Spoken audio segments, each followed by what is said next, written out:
It was hard and makes our life easier. Like routine is kind of like the glue. We have two toddlers. I am a doctor. I work full-time. My husband is also a doctor. He works full-time, and we have two kids. We have currently a 1-year-old and a 2-year-old, which means that not too long ago we were in that 2 under 2 phase while being working professionals. So wasn't that an adventure? Adventure is putting it Mildly. So today we're gonna share 5 of the things that we did that helped us survive that period, and hopefully it will be beneficial to you. So what would you say was the number one thing that we did that you think helped us survive having 2 kids under 2 years old? That's easy, because the one thing that I would always recommend is sleep training.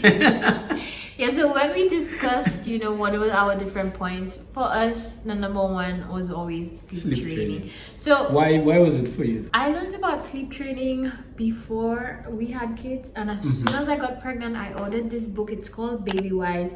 I read through it and I was like, babe, you have to read through this, and he read through it, and then we decided, you know what, sleep training is definitely for us. I think I got more excited about the idea of sleep training more than her. I just took the book and just ran away with all the ideas. It made so much sense, especially for our circumstances. It made so much sense because it was just the 2 of us, and we had our first child during COVID. Like literally, like the week that lockdown went into effect for us. 24-hour lockdown. Yeah, went into effect for us. We had our first child. And so we were still most working. we were still working because we were medical not me, professionals. because I was on But then maternity you still have to come back after maternity leave. Yeah.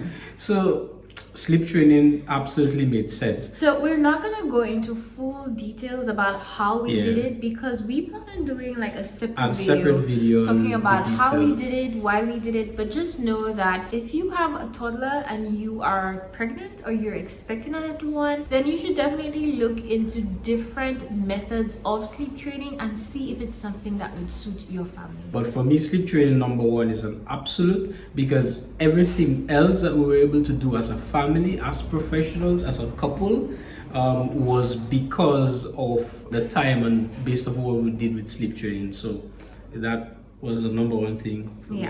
So number 2, which I feel like can kind of compete with number 1, but sleep training, you can't beat sleep training. Can't beat sleep training. But number 2, which was like a very close candidate, was discipline and consistency. So when we talk about discipline and consistency, we're referring to discipline in the child, and I think a lot of people, they head into discipline and they think like beating, and especially from the Caribbean and African, corporal punishment. They think of corporal punishment. In fact, that's what they think. They think that discipline is unanimous to punishment, but that's not what we're talking about. Discipline for us means training. Just training and just teaching. Training a child in the way that they should go. And so that's one of the things that we have focused and zoned in on a lot. We believe that disciplining them now is gonna help. Like, we're gonna see the fruit of that when they're older. And so we've really tried to discipline them well, but we've also tried to be consistent, because I feel like consistency is hard. The consistency part is for the adults.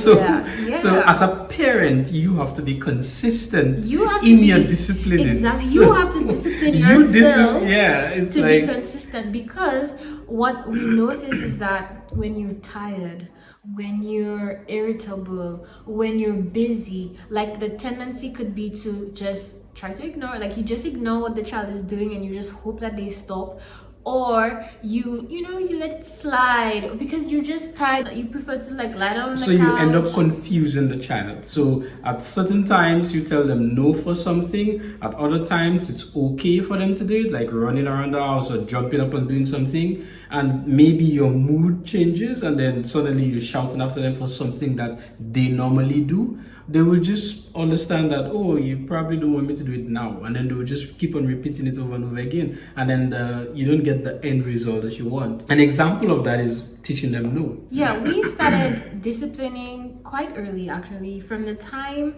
our first daughter started crawling, I think it was about between 6 to 8 months. Between 6 to 8 months, we started disciplining. Now, I really don't want you guys to think we were going around spanking our babies and beating them. No, it's just teaching them that certain things are acceptable and certain things are not. So for example, we did not baby proof our home, and baby proof, for those of you new, is like taking away things that can be harmful to the child or that you don't want them to get into. So I think taking away things that you don't want them to get into, right? So things that are harmful that will potentially cause harm, well, you do take that away, like sharp things and those things. But like just like furniture or picture or like a frame, glass jar or something, and you don't want them to get into it, like you just put it higher up so they don't reach it. We did not do that. We didn't cover our electrical outlets or any of that. No. We just very early on taught them that no, you cannot do that. And it wasn't even with like taps or anything. Like we just used to be like, no. Katie, no. No. No se puede jugar con esto. Ven. Yeah, ven. So they would crawl towards something, they would touch it and we'd be like, no, and then take them out, give them something else. And every time they went to that place, we said no. And then eventually what we realized was that they got it, like they understood. So how that came about, for me, I remember it was a video that I watched actually of the psychologist Jordan Peterson, and he was talking about discipline and disciplined children and child psychology, and he was talking about just teaching children no. Now I always knew about discipline, but not from 6 to 8 months, so it was new to me, and I thought, that's interesting. But he made a compelling argument. Now again, that's where the consistency comes in, because for the first few days, for the first few weeks, they're going to do it over and over again. Afterwards, it was amazing, because even as a baby, a 6-7 month old baby that's just learning to crawl, you begin to see they know what they're not supposed to do, because they will start crawling, they will reach there, and they'll turn and they'll look at you, and you're like, oh. And then if you give them the look, or you told them no, they will just turn away. And then after a while, it just became the norm. They just didn't do certain things. They were not going outside, they were not going down the, you know how sometimes you open your door and your child just like a rocket straight through the door? We just have to teach you those things, like, no, you can't do that. And after a while, as soon as it grew older, but nothing prepared me for what happened with the second child. Yeah, and that was, she knew, like she just, the second child just piggybacked she off. picked up on what the older what could one be was done and doing, what couldn't be done, and we just did not have to teach her those things, because like she just wasn't things that it was so amazing. So like our youngest daughter does a lot of what our older daughter does. She just follows on. I think that's normal for like a younger child. They do what the older one is doing, and by extension we found that she just did not do what the older one was not doing. So a lot of the things that we had to teach our oldest daughter, we didn't have to teach the younger one, because she just did not do those things. They were just areas of the house that she just knew. They wouldn't go, things they wouldn't touch. Exactly. And so that's why we think it really helped us deal with 2 under 2, because we were not constantly disciplining. It's draining mentally. It's just mentally draining. And then I will say too, it's not that the kids are perfect, because we have we definitely and they have lapses, ups and downs, and they have lapses. Like they do things that we've previously taught them not to do. That's they try normal. to test you, but for the most part, and when I really saw the fruit of it, when we traveled. We traveled when our daughter was about 11 months old, and I mean, she was still she was just learning how to walk. She was learning how to walk. She was dropping and taking a few steps at the time. But she had already learned that, you don't touch electrical outlets, that if we tell you that you cannot touch this glass thing on the table, that you don't touch it. She knew not to touch the decorations, like ornaments around. Right. So she knew not to mess with picture frames and those things, and just leave the decorations around. And so even if we were not in our house, when we got to the place where we were staying, and we taught her or we told her, no, don't touch this, or no, don't touch. Well, first of all, she already had a concept of what was not allowed. So electrical outlets, she didn't play with those. She didn't play with wires. I can't remember. And then we just had to be like, no, don't touch this, no, a few times, and then that's it. I mean, some kids are definitely easier than others. I feel like we've seen that with our first and our second. Yeah, like some people changes, have a more like they have a tendency to be more obedient, and some are a bit more rebellious. And just the temperament. And the temperament as well. But I do think that is a principle that has served us through and through. So that is definitely something we would recommend, to discipline the kids and to be consistent about it. And one of the things that Ibrahim has always said from Jordan Peterson, again, he mentions Jordan Peterson as much as I mentioned Felicia Mason. But one of the things that he said that he spoke about was disciplining the children to be persons that you like. Yeah. And I remember reading that from Felicia Mason Hyla, but in a different way. And she was saying that if you discipline the children in a way that you enjoy their company, then it's not a burden. It's not a burden on your life. Then you genuinely enjoy your kids. Company. So, and by no means am I saying that you stifle their personalities out. I'm not saying that if you don't like painting and like you force your child to paint. No, but like if, for example, you don't like people that eat with their mouth with their mouth, or even the example with like going to visit someone else's home, and you feel ashamed, or you don't want your child to be that rowdy child just up in everybody's place and destroying things and not listening to everybody. You teach the child those things, and when you're able to teach no, then you're able to have a little bit more control. So yes, they're going to be the toddler. Yes, they're going to be asking questions. Yes, they're going to, but it's not going to be at that level of the super tantrumy doing things here and there. And then they also learn that your no is a no. So even if they do try to push those boundaries, by being consistent, they do learn that if mommy said no, then it is. But you have to beware of the lapses though, because what we realized that it was almost interesting, it was almost cyclical. Like you teach them one thing and they're good for a couple of months, and then afterwards it's almost like they come back and they try to test the boundaries again, and that's where the consistency comes in, and you're like, yeah, but we spoke about this already. You can't go there, and then after a few months again, they try to, so sometimes you get those lapses. But other than that, it's good. It's really, really good. Yeah. So number 3, setting expectations. This is an interesting one. This is a good one, because this essentially is based on the premise of being able to speak to your children and explaining and being able to communicate with them at a certain level. So whether it is that you're going out, whether you're going to the store, even if the daughter is like a year old, 2 years old, what I do is before we go somewhere, we'll sit down and I will be like, this is what I expect from you. This is what we're going to do. This is what you can do. This is what you can't do. You can go around, you can run around, but I don't want you to go over there.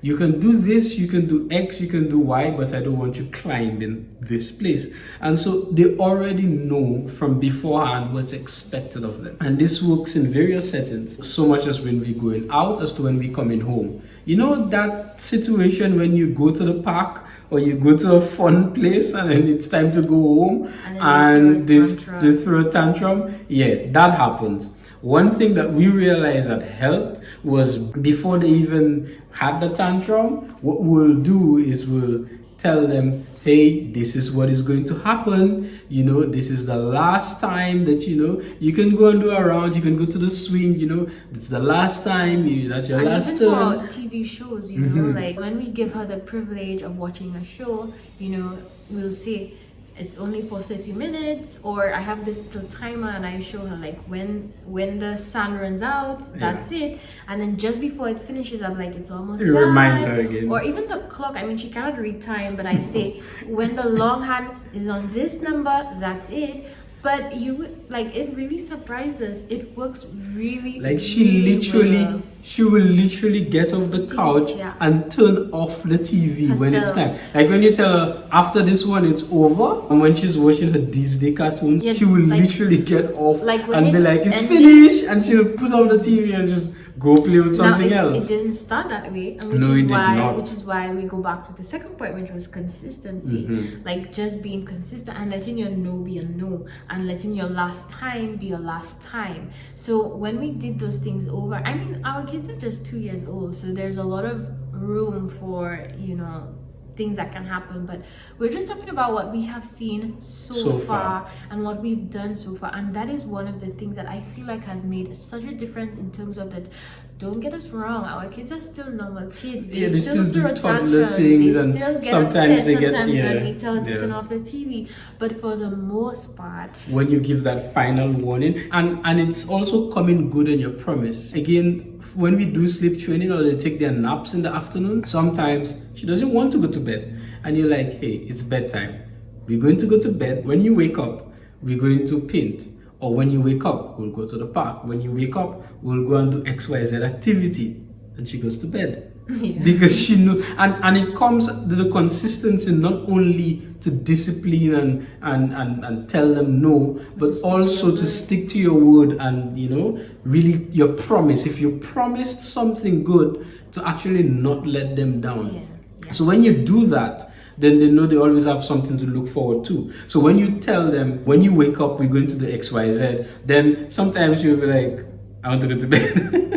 It's actually quite cute, you know, children stuff. So they'll be like, I want to go to bed, because now they know they want to wake up. They're going to have XYZ chocolate, or they're going to paint and all those things. I think you're kind of setting up the wrong precedent, because that sounds like bribery. No, but then you want to be careful because you don't want them to be doing things. It's not bribe. You don't want to bribe, but you want to set expectations.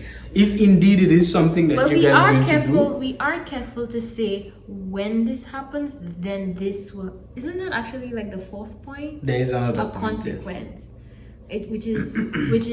That's a more negative point. No, but I feel like it's both positive and negative, and that is explaining. So we're in the fourth point now. So explaining consequences. Yes. Explaining consequences, and like you were saying, it goes both ways, positive and negative. So we try not to say, well, if you do this, then this will happen, because I feel like it kind of bribes the kids. But we more say like, when this happens, then this is going to happen. So for example, if it's time for her to watch a show and she has toys all over the floor, we don't say, if you pick up your toys, then you'll watch the show, because it kind of feels like there's an exchange. No, it's not if, it's when. So when you pick up your toys, then you get to watch a show. And it's the same thing in the positive aspect. So when you wake up from your nap, then we are going to watch a show. So like, it's like a consequence of an action. It's something that's going to happen anyways. You're going to watch the show, but before you do that, you finish playing with your toys, you need to pick up after yourself. So it's taught that way, you know, like, this is something that's going to happen. That helps a lot, especially where discipline is concerned. Our daughter knows when she does something, what's the likely consequence of that, because we explain to her a lot. We explain a lot about the consequences of our actions, not just the negative ones, but we also do that for the positive ones. So for example, if she shares with her sister and it makes her sister happy, we'll be like, hey, you see, look at how happy you made Katie when you shared with her. And we do that on the negative aspect, and we explain consequences, because and that has helped a ton, because I feel like she knows exactly what action. Like, she gets she's conscious of what's right and what's wrong, and what's expected and what's not expected. She's very conscious of the expectations. And I think that's something that's good to carry on further, even as they get older, like going into adolescenthood perhaps. That's something I really think that is good, to always be able to have that rapport and to be able to explain and to the reason have why a conversation, not just, you know, it come off as something that has to be done, or XYZ. Yeah, and the reason why it has helped us survive 2 under 2 is because, I mean, first of all, we dealt with 2 babies, because when our youngest was born, our oldest was 15 months. So we had like 2 babies at the same time, and now we have 2 toddlers at the same time. And do you know what made us survive that? Sleep training. When the other one wakes up in the middle of the night, the only thing that actually makes you keep your sanity was sleep training. But we'll get into that in a separate video. But the reason why it helps us survive 2 under 2, because right now we have 2 toddlers. I mean, our oldest is almost 3, and then our youngest is gonna be 2 a couple of months after the youngest is 3. So we have 2 toddlers, and if you guys have toddlers, then you know you know that toddlers are a handful. They're lovely, they're darling, but they can be a handful. And so we found that with those little, you know, not tips and tricks, but like those little things that we have been learning and doing, it really has made life easier with the two of them. And like we keep saying, like we found that the older one knowing certain things, it's easier on the younger one, paves the way for the youngest one. I mean, yes, they're different, their personalities are different, their moods and everything is very different, but it sets like a tone of what's expected in the home. Exactly. So they kind of know, just piggybacking on the cleaning up, like that's something's expected on a home level. So the younger one knows, they even have a song when they do it, clean up, and the younger one just, you know, takes up what the older one does. And like my parents always used to tell me that. I'm an oldest child, by the way. My parents always used to tell that when the eldest sets an example, then it's easier for the younger ones to just continue that trend. I think I kind of get it now. Thanks. So that leads us into our fifth and final tip, which is setting routines.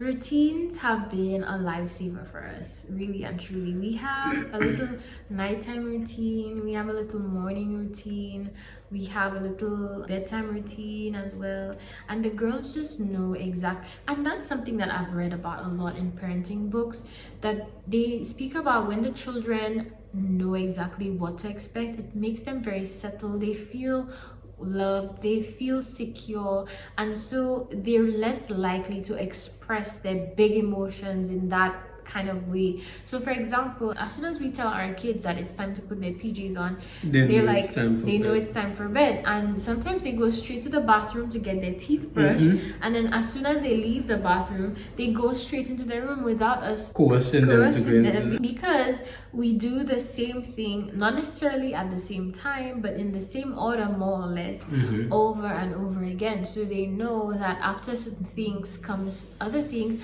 and so the fighting is less, like, you know, the resistance, because you just get used to it. Yeah, it's a routine. It's a routine, and it really has helped us with 2 under 2, because again, we have 2 toddlers.